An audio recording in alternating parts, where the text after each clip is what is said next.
Good evening, everyone, and welcome to another exciting edition of Pardon Our Picks, where perfection is a work in progress. I'm your host, Sam, and alongside me, as always, is our esteemed co-host, Tarik. How you doing tonight? I'm doing pretty well, Sam. How about you? I'm doing really good, and thank you, of course, for joining us again to Jessica and Brady. How you guys doing tonight? Pretty good. My butt's still recovering from that whooping you guys gave me last week, but I'm come back for revenge. Oh, I was man. wondering where you were going with that, Brady. I'm not sure that's the topic here. It's a family-friendly show, man. Come on. Exactly. And of course, this is brought to you by WarningwoodCrafter.com. Warning Wood Crafter, inspired by design, crafted by hand for all of your woodworking needs. Yes, last week was a very exciting week. Couple of hurt quarterbacks. Unfortunately, concussions. One of them made it through to the next round. The other one did not. Sorry to any Baltimore fans that are watching, which is most of you. But the show goes on. We had some really good games last week. The possibility of Drew Brees' last game ever in the NFL. Jessica, what do you think about that? I think it's sad. I think he's definitely still got some juice in the tank, especially with quarterbacks like Ben Roethlisberger hanging about, pretending like they're still good enough to play. I think he should have had that win over Brady and the Bucks, and I hate to see them out with the Bucks still in it, but it's his choice. It was the injuries that he sustained. He doesn't want to keep doing that to his body, so it's totally understandable. Yeah, I agree with Jess. There's a lot left in his tank, I think, but eventually, being so good in the regular season and always coming up short. I mean, he's only won one Super Bowl in his entire career. It's got to start to take its mental toll, and he's not getting any younger. So I think he's finally ready to say, you know what, I've left my mark on this game. I'm a first-round ballot Hall of Fame quarterback. Let me end this before I start making a fool of myself. Yeah, and I was thinking about the other quarterbacks that have kind of gone through the same thing. Unfortunately, wasn't able to do what Peyton Manning did. Peyton Manning went out winning Super Bowl 50. Then you have like Andrew Luck, who never really made it through the playoffs. He never got to the Super Bowl, and he went out for the same thing. He's just tired. I mean, he had lacerated kidneys and everything else, and he couldn't take it. And now we have Rivers, who never made it through the playoffs. He just retired. Yet another great. Huh? Yet another great. Yeah. So despite the fact that I hate him, but regardless, it's you got a whole bunch of guys. You got to determine what's best for your body, and we can all applaud him, whether you're a Saints fan or hate the Saints or whatever. I don't know that I'd have been back and playing with a punctured lung. So, because I think we've talked about this before. Wrestling with my kids, they hit me in the lung, and I'm down for a while. So, let alone having something puncture it. Yeah, like a 350-pound dude landing on you. Yeah, that probably gets old. Probably, yeah. You think they have to have conditioning every single season just to get used to that? We just played football. No, we didn't do tackle, but we just played football a couple months ago, and it's still like just four 30-something-year-old men trying to play, and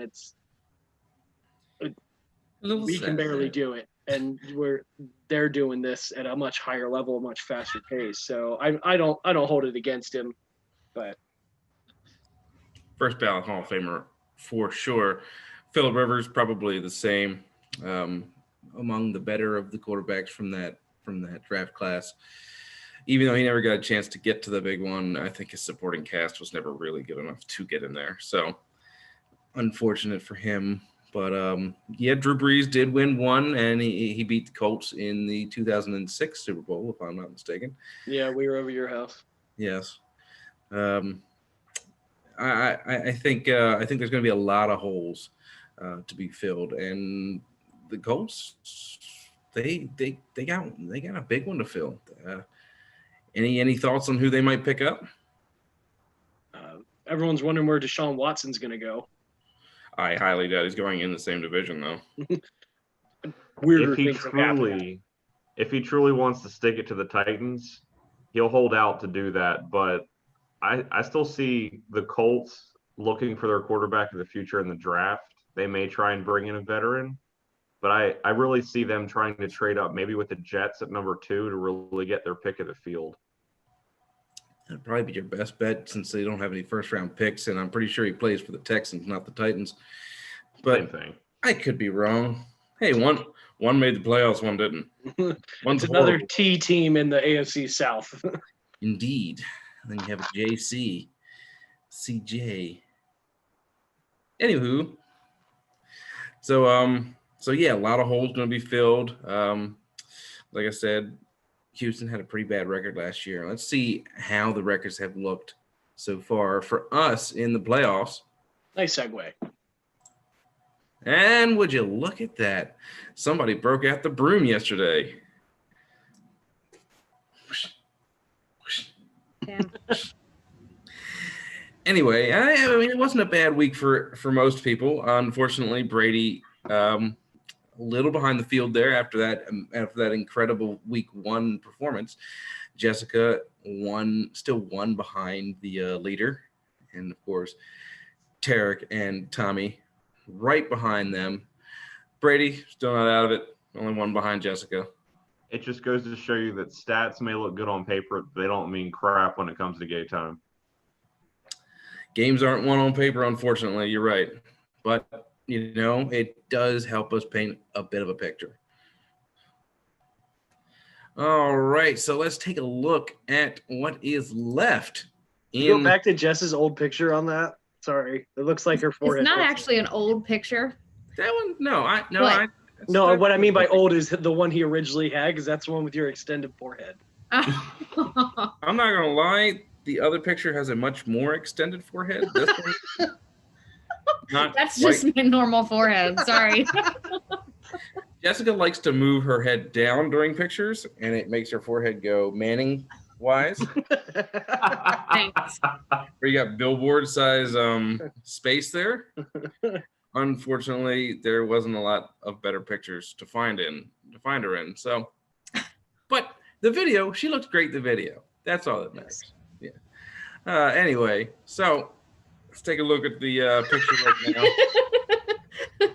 Subtle, Jess. Subtle. We're just ruining Sam's mojo in this. I'm gonna have bangs video. tomorrow. Oh man. So we got in the AFC, we got the number 1 versus the number 2 Chiefs versus Bills. In the NFC, we have the Packers versus the Buccaneers. The only one didn't go chalk was the Buccaneers. Everybody else is pretty much chalk. So let's move on. Let's go ahead and look at Jessica. Who do you have in the Chiefs-Bills matchup? So I think this is going to be a pretty good game. I think that the Chiefs are going to have all their guys running a blitz against Josh Allen to try to just keep him contained. So the Bills are going to have a hard time relying heavily on just Josh Allen and Stephon Diggs if the secondary can't keep him under control. I do think he'll have a couple of big plays, but at the end of the day, I'm going to go with the Chiefs. I think it's going to be a close game. They actually played in week 6 too. Both of these matchups were week 6 matchups. And they were both pretty blitz heavy. So I am going with the Chiefs. I think it's going to be maybe like a 34-30 game. Okay. Close matchup. Brady? So I agree with everything that Jess said, but from the opposite side of the field. I think the Bills are going to go extremely blitz heavy this week. Even if Patrick Mahomes does clear concussion protocol, I don't think the Chiefs coaching staff is going to let him scramble outside of the pocket for fear of him getting hit again and them possibly losing it. Now, we saw some good things out of Chad Henne last week, but you don't want to hinge your entire cart to Chad Henne. You want Patrick Mahomes. So I think the Bills are really going to try and put some pressure on him, not let him, have that extra tool in his arsenal. And I think Josh Allen and the Bills offense are really going to get rolling this week. They only scored 10 points last week against the Ravens defense, which is a much better defense than Kansas City has statistically. So I think this is going to be a close game. I think we're looking somewhere in like the 24-20 range, but I think the Bills are going to come out on top. Yeah, so I'm going with the Bills as well. I'm looking at this, and part of it's fandom as a Broncos fan. I can't really root for the Chiefs, but it's also I'm looking at the Bills. Like we've talked a bunch this year about wanting it, and the Chiefs had a very long time of not getting it. They made it. They're the defending champs. They're on the brink again. They're trying to get it. Bills have been decades away from getting this, and then you have they're looking at this. They know what to expect. They played them before this year, and they played the Ravens, and surprisingly very low on blitzes last week. And I think that as we kind of talked about on chat last weekend, the game was a lot closer than the score led on at the end. Like it was a couple of misses. Like Ravens would have been on top if they had made those 2 field goals and the touchdown. But so I think they're going to go a little blitz heavy. They're going to keep the pressure on Mahomes because he's going to be just like Breeze was doing. Breeze was guarding. He was guarding those his ribs and his lungs on that. So I think they're going to put the pressure on. Hopefully everyone else can step up for the Chiefs so they can have a chance. But I think the Bills are going to take it. This is going to be probably the more exciting of the 2 games, in my opinion. The Chiefs, they should have Mahomes back. He has been practicing on a limited basis. So far, he's passing every protocol he needs to. Obviously, on Saturday, we will know for sure whether he will be back. Unfortunately, until then, I'm assuming he'll be back. Big game like this, if he can come back, he's going to come back. That being said, the Bills, their defense last week was monstrous. I mean, they held the Ravens to 3 points all day. They got turnovers, but so did the Chiefs against the Browns. The Browns kind of gave up a lot of turnovers last week too.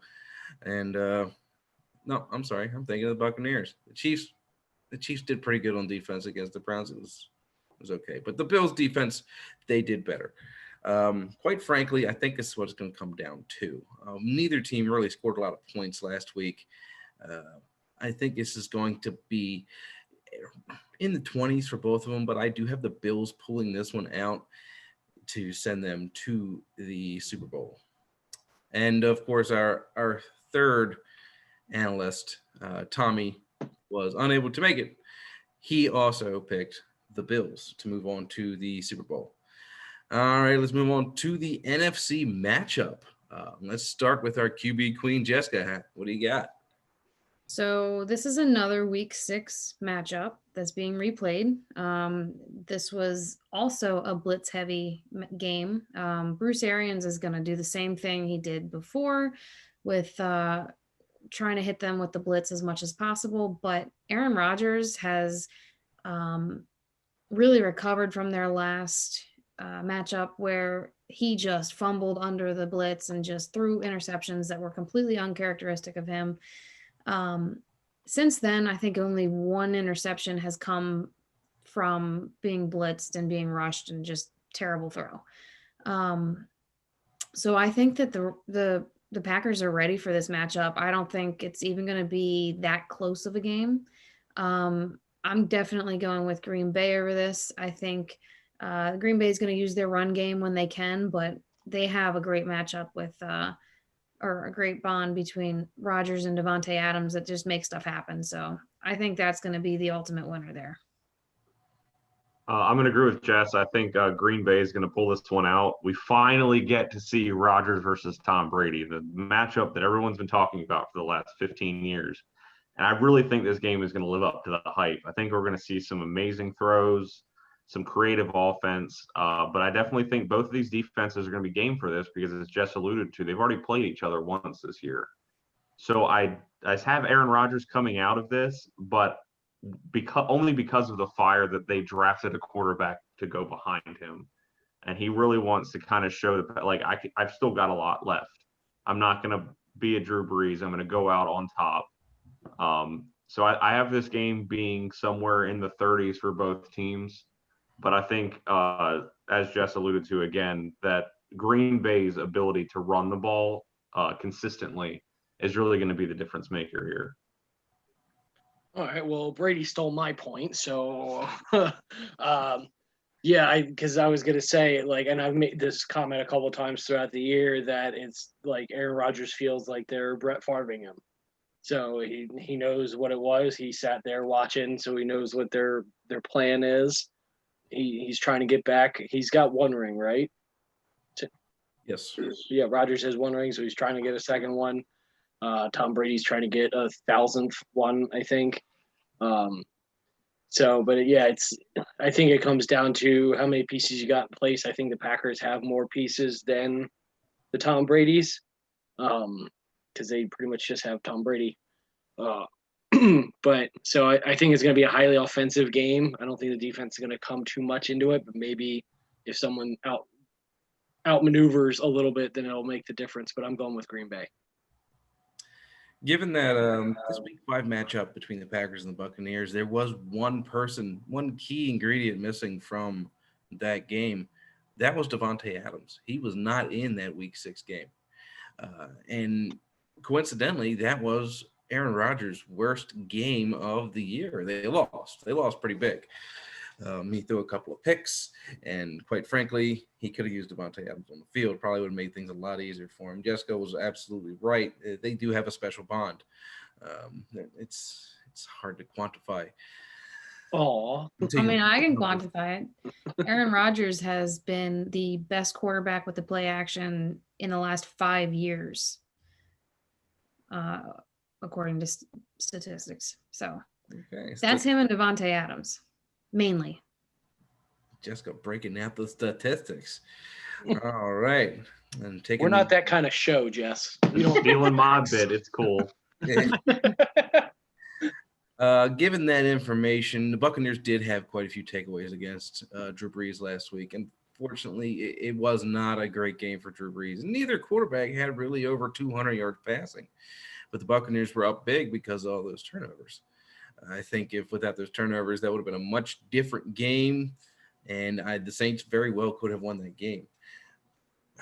Given all that information, the Packers, they're hard to pick against. They're a tough team. They're hungry. They want it, and I think they get it. Packers winning by 2 touchdowns in this game.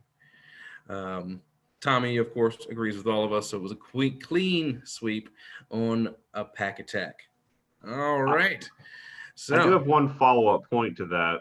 Just in case we're all wrong and Tom Brady does pull a Tom Brady and he wins this game and the Bills wind up winning the other game, now Josh Allen has to get over the hurdle that he faced last year with Tom Brady being in his division to win his first Super Bowl. It almost kind of writes itself. So a little bit, actually, yeah. Another thing in golf, there's a saying is you want to be able to hit your age. You want to be, be 73 and hitting 73 or whatnot. In football, Tom Brady has played. This will be his 43rd playoff game. He is 43 years old, so he's played in a few of these. He has more playoff games, more playoff wins than 3/4 of the league. Actually, there's only like 6 or 7 teams that have more wins. He's lost more Super Bowls than most people have been in. That's true. That's very true. And one of those teams is trying to get in there. The Bills, they haven't won a single one. They're 0-4. Quite frankly, actually, all their losses were against NFC East teams. They lost to the Giants, the Redskins, and twice to the Cowboys. So, and the Chiefs, of course, in Super Bowl II lost to the Packers. So, a lot of storylines in there. Let's take a look at the photos. Show you where you're at. Show us where we were at in previous weeks, where we made our mistakes. Unfortunately, Jess is the only outlier. We've all picked the same except Jess on the AFC side. She is the only one that picked the Chiefs. So I just think everybody's giving the Bills a little bit too much credit for how they played against the Ravens last week. The Ravens had some terrible play calling. If they would have thrown the ball a little bit more when they realized that the run wasn't working because they were blitzing nonstop, then we might have had a different game. Not to mention Lamar Jackson going out. Obviously, that kind of sealed the deal there. But I mean, we were already in the hole pretty bad. But I just think they didn't look as good as they need to look to beat the Chiefs. And the Chiefs, they have too much up their sleeve. I have way too much confidence in the Chiefs this week. See, I would counter that point for the Bills with this. If the Ravens would have ran the ball more in the red zone instead of throwing it, they wouldn't have thrown that interception that went 101 yards for a touchdown. And they I would always have at get least mad, had though. I always get mad when teams get in the red zone and all they do is just try and shove it up the middle. I mean, it usually works for us. if that's what you're built for. Yeah. Yeah, if it works. But I've seen, how many Monday Night Football games that we just sit there watching a Damon Sam, where it's just like, all right, do something else. They're expecting that run a play action, and that interception wasn't a play action, but it's like I get it. It's the safe bet. It's just like you go three, and very few teams go for the fourth, even if it's 4th and 1 or 4th and inches. So I do agree with Jess, but main reason that I picked the Bills this week wasn't because of how the Bills played against the Ravens. It's how the Chiefs have looked over the last 6 weeks. They haven't looked as dominant as they did in the first 10 weeks of the regular season. It's almost like their offense has gotten complacent, or the league has either adapted to this everyone's in motion, everyone's running crossing routes, and then, oh, you forgot this guy kind of thing. So I'm very excited for both games this week because I think these could have the potential of being some of the best games of the entire year. I agree. These could be really good games. I think the NFC one's going to be a bit more of a blowout than the AFC one. I think the AFC one's going to be real close because neither of these teams really blow a lot of teams out anyway. So, I mean, who doesn't want to see the old guard go at it one more time? yeah. In reference to Rodgers and Brady, that is. I mean, it seems like only old quarterbacks in the NFC right now. I mean, hell, if you look at the you got the old guys versus the young bucks. Except for Jared Goff, but Jared Goff was the exception. But if you look at all of the teams, oh yeah, Drew Brees, Aaron Rodgers, Tom Brady. Who else I mean, we got? Russell Wilson's getting up there. I mean, he's still playing well, but yep. Whoever Washington decided to throw out as their quarterback, they're up there in age. I know Alex Smith was 37, but he didn't. Deshaun Watson. Deshaun Watson is not in Washington yet. Yeah. But and then of course the Bears had Trubisky, and Trubisky's just terrible, so we don't really count him for anything. They don't have a quarterback. Yeah, their quarterback, they're rudderless like the Washington football team was really. And then in the AFC, really you had 2 quarterbacks that were in their 30s. You had Phillip Rivers and you had Ben Roethlisberger. The rest of them are in their 20s. Yeah, the oldest one out of the rest of them was Baker Mayfield, and he was 25, I think. He was 25. He was the oldest in the AFC playoffs. Divisional I feel round. really old right now. Yeah, everybody here does. Yeah. But we can still sling it like the best of them. All right. Sure. My shoulder might come out of the socket, but give me a ball. Let's do it. All right, guys. To make a few tackles. That's why I play offense. I just run. But thank you guys very much for watching. We appreciate you guys sticking through us all year. I was looking through the views. I think we peaked at 37. I think was the max views we got, which is nothing on YouTube, but it makes me feel good. Like we got more than 5 people in Baltimore. And 7 subscribers. Huh? We have 7 subscribers. I know. Woo! And one of them's my wife as like a pity subscribe. So, but yes, thank you very much for watching. Please like it. Let us know. Comment below. Tell us we're wrong. Tell us you're right. Tell us your opinion. See how it's gonna go. Give your thoughts on the season as a whole. Yeah. So subscribe so you know when we're putting out new videos, and we'll see you guys next time. As always, I'm Tarik. I'm Jessica. I'm Brady. And I'm Sam. And you have a great football week. Bye, guys.